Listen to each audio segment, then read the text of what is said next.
Hari ni kita ada adjustable D2 ya. Customer hantar. Okey, bunyi macam nak roboh. Dia hantar dekat line engineering untuk servis, tukar minyak, tukar oil seal. Dan bearing dia pun ada bunyi kan. Okey, asal mounting pun tak cantik, dia suruh kita tukar.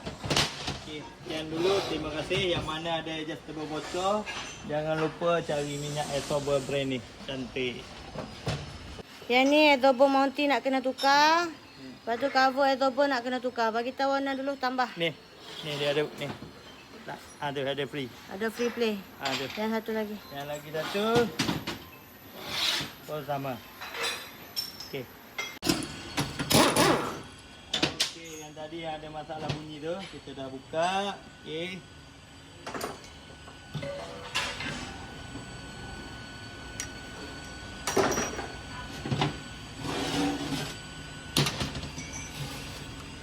Just sini. Just sini. Ni Dah nak ambil minyak. Ni dia punya getah ni dah rosak dah. Lepas tu kita tukar minyak lah, pakai minyak absorber. Minyak absorber. Lepas tu ni nampak dah ada putih. Yang ni terus dah tak ada apa lah.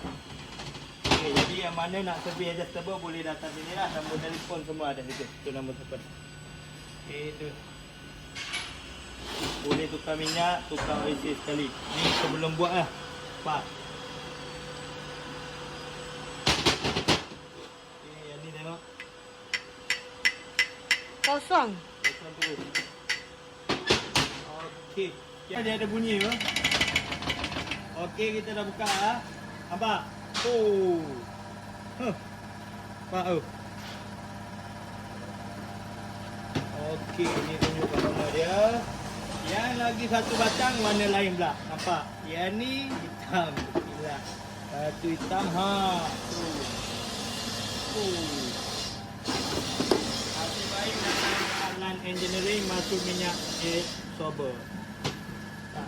Yang mana nak servis adjustable boleh datang alamat ni, nombor telefon semua ada kat sini. Tengok.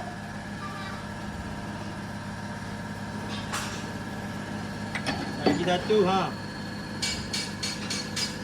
tu pasang absorber bleaching, bawa Mumbai tak sedap. Ini kenapa? Kenapa boleh jadi macam ni? Sebab dah lama dia tak Lama servis. tak servis Jadi apa-apa kena datang engineering. Macam-macam jenis adjustable ada. Dan minyak yang kita pakai memang minyak absorber adjustable. Okay, jom yang ni pun nak